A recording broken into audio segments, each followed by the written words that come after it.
I told my fiancée that my best friend's trauma and well-being matters more than her comfort or need to know every detail, and now she's staying with her mom after saying she can't handle how I prioritize him. My best friend lost a parent a year and a half ago, which led him to a mental health crisis. Our friend group has been picking up the pieces ever since. He's doing much better now that he's in therapy, but he's definitely gone through it. What has complicated matters worse is my fiancée. It goes without saying that I love her, but she is the definition of a busybody sometimes. My best friend is a very private person. She knows something happened with him, but she doesn't know the details of what that something is. She probably never will, but because she's around me and my friends often as my fiancée and I live in the same house, she hears bits and pieces of the story and presses for more information. I try to circumvent this as best as I can. For example, I step out of the room for specific phone conversations. But still, it's hard to limit the discussion about it sometimes. If it's necessary, we bring it up and she's around in person. We'll refer to the Nolan situation without giving specifics. Nolan will also stop by my place at night when he can't sleep. This doesn't happen all that often, maybe twice a month. He'll text me or call me saying he's outside. I'll go sit with him and maybe smoke a little bit, then he'll head home. I'll wait up until I know he got home safely, then I go back to sleep. My fiancée hates this. She claims the phone calls always wake her up. They don't. She just sometimes happens to wake up for the bathroom while I'm outside, and that me not being in bed is alarming. This brings us to last night. Nolan stopped by, and when I came back inside, my fiancée said she was putting a stop to it. She said all the sneaking around is making her paranoid. She doesn't feel like she can properly trust me or be a part of my friend group without knowing the details, and that Nolan needs to stop relying on me so much. I told her that no matter whether we're married, dating, whatever, she will never have any ownership over my friend's trauma, and that she was never going to be able to order me around in regards to it. I also said her comfort was less important than someone's actual physical well-being. She was obviously hurt by this and went to stay with her mom after work today. Did I go too far by saying that to her? Edit, she knows Nolan lost a parent, she doesn't know the aftermath beyond the statement he had a mental health crisis. And yes, he has specifically asked me not to tell her. Edit number 2, the next day, this is not something we talk about constantly in front of her. I'm giving examples that have happened over the past year and a half. Also, Nolan does see a therapist. He comes to my place to hang out. Update, 4 days later, since my first post, I've had 3 conversations with my fiancée relating to this topic. The first didn't go well. I still had a lot of walls up that didn't allow me to engage properly. I didn't get angry, I just didn't say much at all. My fiancée told me what a lot had already assumed. She didn't feel like a priority, she was hurt by my comment and my actions. She gave me specifics on what needed to change if we were to continue. I told her I needed time, and she went back to the parents' house for the night. I took this night alone to truly think over the things she had requested, no more late night visits and other harsh boundaries being put into place, and tried to imagine a life where that happened. The second conversation was much more impactful. I took feedback I was given here, which mainly centered around honesty and apologies. I told her that I was sorry for waking her up and for not treating her how a fiancé should. I also told her I was sorry I hadn't been prioritizing her. But that I couldn't. At least not in the top, number 1 spot. The gist of my side was this: my life partner, in a lot of ways, has already been chosen.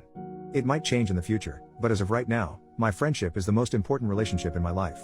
He isn't just like family to me, he is family to me. That goes beyond just the two of us. His little brother is my little brother.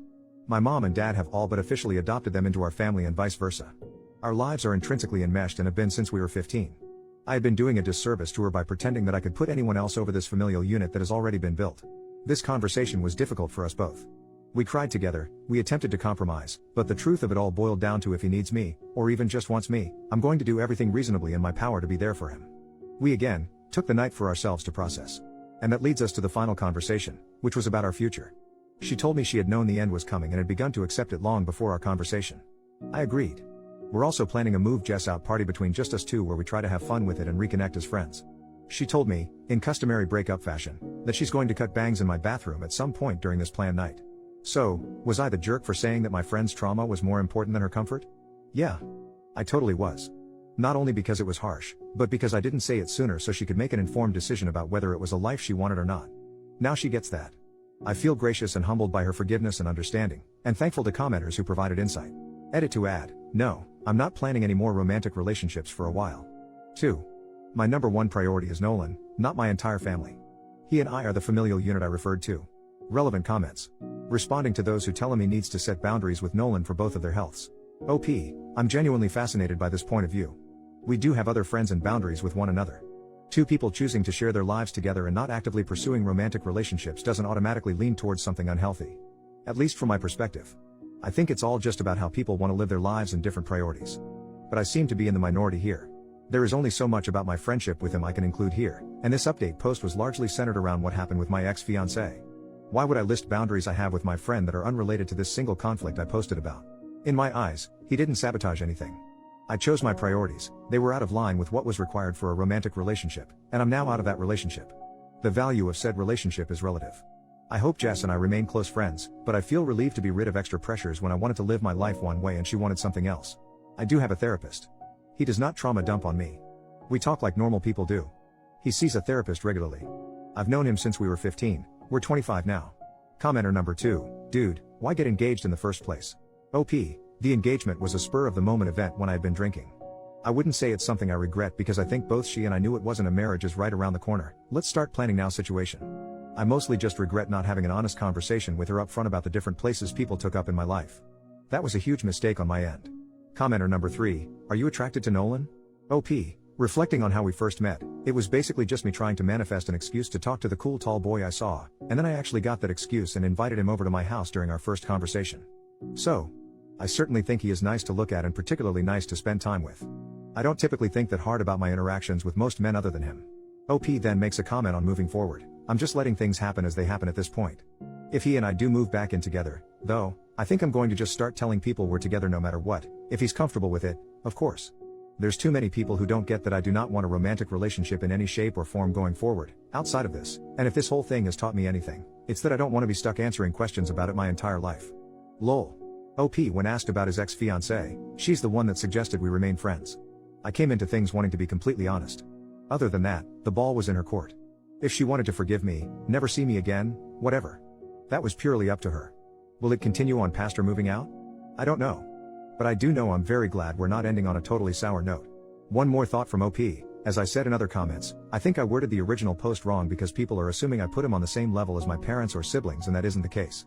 I honestly think people would have had a more positive reaction if I had said I've been with Nolan this whole time, jokes on everyone. Then I made a mistake proposing to my fiancée, I'm now single and can admit I feel emotionally fulfilled by this person. He is my life partner and I choose to share my life with him while also having other friends and family as well who don't fall into that category of intensity.